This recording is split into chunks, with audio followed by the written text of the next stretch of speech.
Hello, welcome to the WeighPay group. This is WeighPay Enterprise software application for recycling centers. Today we're going to take a little in-depth look into our inventory system. We believe one of the greatest inventory systems ever built for the recycling industry. So I'm going to go ahead and just go right into our product, and I'm going to click on the inventory. You're going to notice I can go in here. Let me just collapse all that so I can kind of roll the inventory up to the group so that we can just see group levels. We can see how much aluminum we have total as a group, how much batteries, brass, copper, etc. So you can see this inventory is set up for a scrap metal system. Allows us to see the total net, the unit of measure, which of course, as you can see, that we can change this unit of measure to any unit of measure if you want to view your inventory in the tons, what have you. So you can see if we had any freight chargebacks, your average cost, your value, and then it goes on to some details such as total purchases, etc. And so you can kind of see here that we have a lot more detail in this program, but I am going to expand all and just give you a little different look of our inventory. We want to look inside maybe our coppers, and so we will scroll down to take a look at our copper, and you'll see when I get to the copper that all products, we have 16,259 on hand. Number 1 copper makes up 12,570. Number 1 insulated, number 2, number 3 insulated, etc. So you can see all of these total up to this number, and we can then take a look at that. Now we are under all inventory, so any tags that we might have would always be shown in the all inventory. So this is kind of your all in.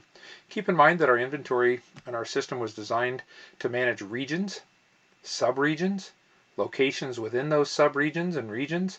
So you can see here we have a region A, we have 2 locations in region A, then we have a sub-region within A with more locations, and then you can see here how you can divide your database up and even have a nationwide all locations.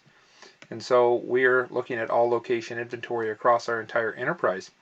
If I were to go into our tagged inventory, you're going to see here that we are looking at a Gaylord container, tag 1,000, 500 pounds, and then we can scroll to the right and you can see if there is any additional cost into this and the value of this one. So, and any images that would be associated with this tag. So you have full image capabilities built right into your inventory system that includes all of your prepared tags. Now I can go to just look at on hand, which was here as well, but this included tag, this included prepared status, unprepared status, and all the different statuses that we would have, where when I go into on hand, I'm taking away the tags, and now I'm just looking at my ferrous inventory or my non-ferrous inventory, and you can see here how we break it up and show you the different values that are in your on-hand inventory. If I continue to tab over, you're going to notice that I'm looking at my in-transit inventory. This is my inventory that is on the road. This tells you the ticket number, the outbound ticket number, the hauler, and the weight that is on the road right now. And then of course we can go over here and look at our sold inventory. This would tell us that we sold some aluminum extrusion. We sold it to this company. It was shipped on this date. This was the ticket, this was the weight, and this was the value that's on the road or that was sold. And so you can see here that we also have a contract. This one was not sold on the contract, but we do have full contract capability for both purchases and sales contracts and fulfillments, etc. We'll cover that in another video. So just real quickly, you can look at all your inventory across all your statuses. So you'll notice you got your unprepared statuses. You have prepared loose under HMS 1, and so you can buy prepared, you can buy it unprepared, and then of course we have a full regrade system, which we'll be looking at here in a few minutes.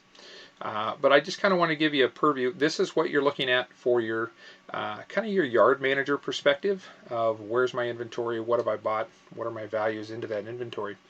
Now if I go back to my inventory, we're also going to take a look at today at your positioning.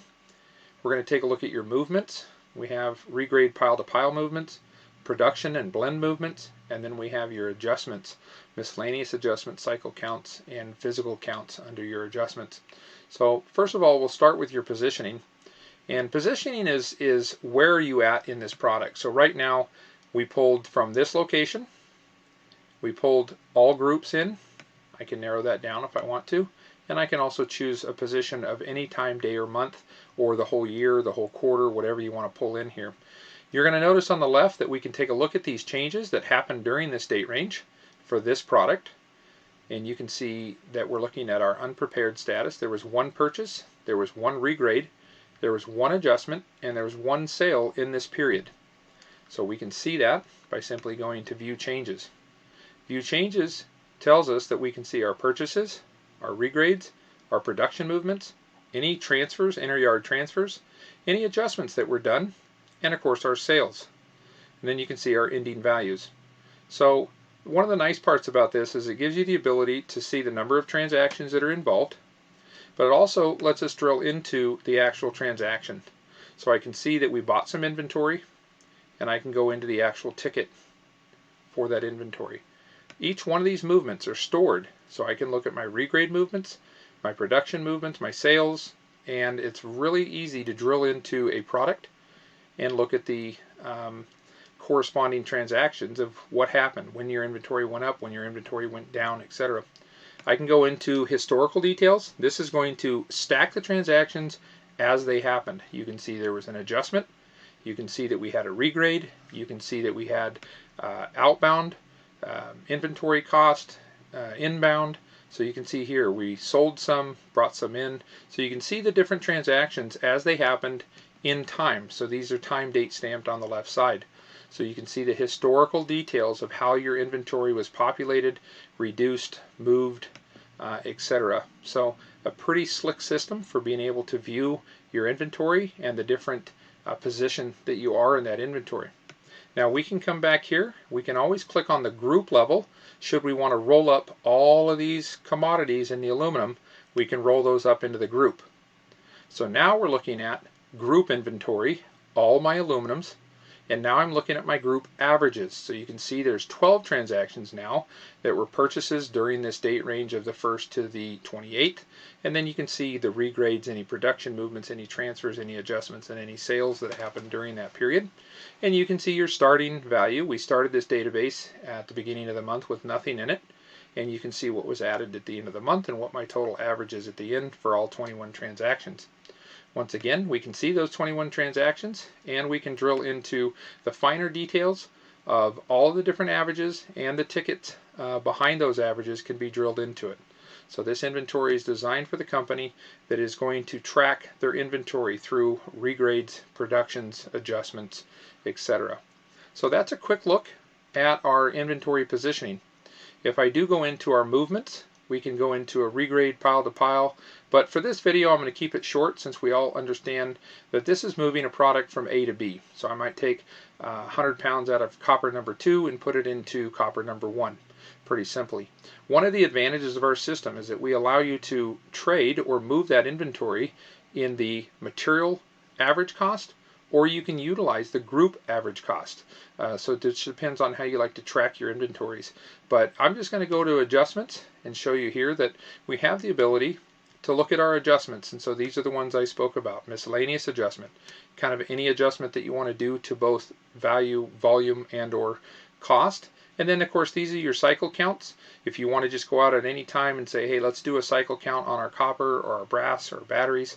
Let's go do a cycle count, or maybe end of the month, end of the quarter, we're going to go do a full physical count.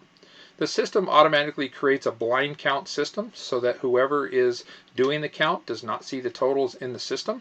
They go out, they make their weights, scan their barcodes, add up their counts. Then the approver will come in there. They'll be able to see what the yard personnel, yard manager, inventory manager was able to physically see in the yard. They can compare that and then either approve it. So you'll see the different total requests, total created, total submitted, total approved, total rejected. So these are all filters as well, so we can drill into different types. And so for instance, you can see here that if I go into this movement, then this movement's going to show me that we had 2 adjustments that were done that were approved, and it gives us the who approved. We have all of the records in the audit trail for this, showing us our average new and our average difference that happened during this movement. So important for us to be able to go in and find the adjustment type, miscellaneous. We can do it on this date. You can drill into different products, different groups, etc. But if I just go create new, this is then going to give me my database. You're going to see my product. I can easily go in here and enter in my net change. So if I want to, let's say that I want to increase it by $15, and I could go into my value and say I want to write off a nickel, or you could say I want to write off a nickel like that, 5 cents. So you have full capability for both volume and value, net weights versus value. I can then go down at the bottom here. Let me scroll just a little bit. You can preview your changes like this. It'll highlight it, separate it so you know exactly what you're doing. I can save these changes and come back later if I'm not done with my miscellaneous adjustment. So I can save it like this.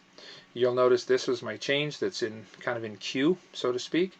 And then if I go over here, let me scroll down a little bit and get to my submit for approval. I will now submit that.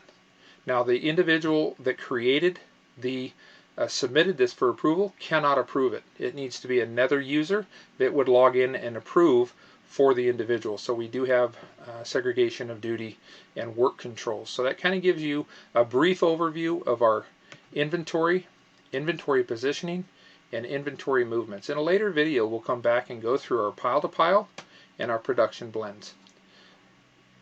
Go back to here. Remember, WeighPay. So advanced, it's simple.